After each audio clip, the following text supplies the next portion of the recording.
नमस्कार दोस्तों, रात्रि न्यूज चैनल में मैं अर्चना गुप्ता आप सभी दर्शकों का स्वागत करती हूं। वीडियो में आगे बढ़ने से पहले चैनल को लाइक और सब्सक्राइब करना ना भूलें। आइए जानते हैं कि पवन सिंह ने आरा सीट से लड़ने के लिए आरजेडी की जगह बीजेपी को क्यों चुना। भोजपुरी फिल्म जगत के पावर स्टार पवन सिंह 16 महीने बाद भारतीय जनता पार्टी में लौट आए हैं। पवन सिंह ने अभी कुछ महीने पहले ही बिहार विधानसभा में विपक्ष के नेता तेजस्वी यादव की जमकर तारीफ की थी। बड़ा भाई बताया था। उनके राष्ट्रीय जनता दल आरजेडी के संपर्क में होने की चर्चा भी आम रही। कहा तो ये भी गया कि पवन सिंह चुनाव रणनीतिकार से राजनेता बने प्रशांत किशोर की पार्टी से चुनाव मैदान में उतर सकते हैं। लेकिन 2 महीने पहले आरके सिंह से मुलाकात से शुरू हुआ गिले शिकवे दूर करने का सिलसिला अब अमित शाह, जेपी नड्डा और उपेंद्र कुशवाहा से मुलाकात के बाद पूरा हो चुका है। इन मुलाकातों की तस्वीरें अपने सोशल मीडिया अकाउंट से पोस्ट करते हुए पवन सिंह ने लिखा था कि इन्हें देखकर जातिवादियों के सीने पर सांप लौट रहा होगा। जो पावर स्टार कुछ महीने पहले तेजस्वी की तारीफों के पुल बांध रहे थे, अब अचानक से जातिवादी बता हमलावर हो गए। चुनावी मौसम में बदली परिस्थितियों और पवन सिंह के सख्त सूर के बीच ये सवाल भी उठ रहे हैं कि वह आरजेडी के दरवाजे पर भी गए थे। ऐसी चर्चा रही, लेकिन जब चुनाव करीब आए तो उन्होंने बीजेपी को चुना।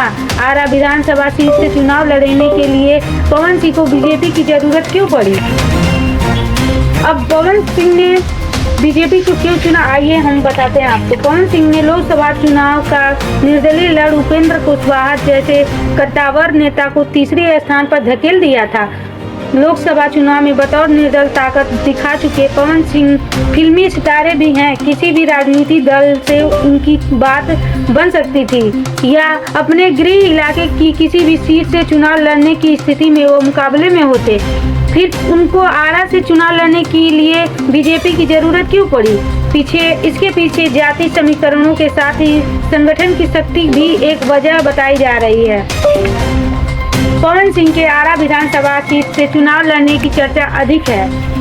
इस सीट के समीकरणों की बात करें तो यहाँ राजपूत, यादव और कोयरी मतदाताओं की तादाद अधिक है। अनुमानों के मुताबिक आरा विधानसभा क्षेत्र में करीब 35,000 राजपूत, 28,000 यादव मतदाता हैं। इस विधानसभा क्षेत्र में ब्राह्मण और दलित मतदाता भी अच्छी संख्या में हैं।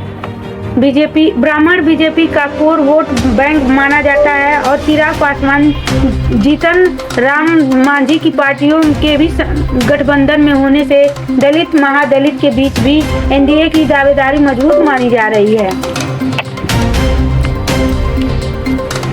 आरा विधानसभा सीट के चुनावी अतीत की बात करें तो इस सीट पर साल 2000 से ही बीजेपी का दबदबा रहा है। आरा सीट से अमरेंद्र प्रताप सिंह 5 बार के विधायक हैं। साल 2015 के चुनाव में अमरेंद्र प्रताप सिंह को आरजेडी के मोहम्मद नवाज आलम ने हरा दिया था।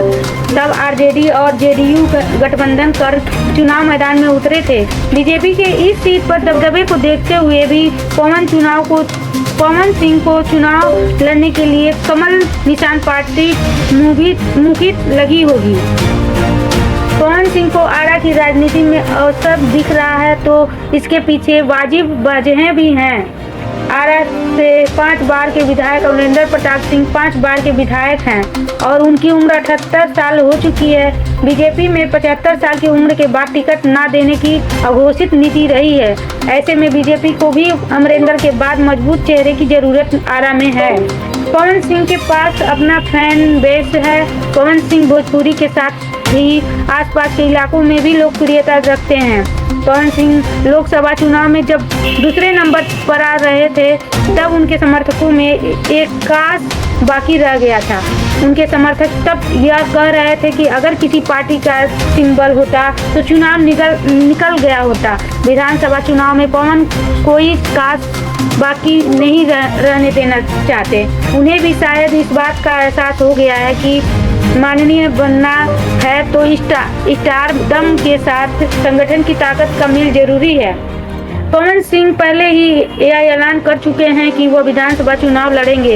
हालांकि पावर सुपरस्टार ने सीट को लेकर अपने पत्ते नहीं खोले हैं, लेकिन चर्चा में दो विधानसभा सीटों के नाम हैं, एक आरा और दूसरा बड़हरा। पवन सिंह मूल रूप से भोजपुरी जिले के जोकरही गांव के रहने वाले हैं। जोकरही गांव बड़हरा विधानसभा क्षेत्र में आता है। वहीं उनका घर आरा शहर में भी है। निवास के लिहाज से देखें तो पवन बड़हरा और आरा दोनों ही विधानसभा क्षेत्रों में पवन सिंह का घर है। अब देखना यह है कि पवन सिंह किस पार्टी से चुनाव लड़ते हैं। ऐसे ही हमारे वीडियो में बने रहें। आगे की वीडियो के लिए देखते रहें राप्ती न्यूज़ चैनल। जय हिंद, जय भारत।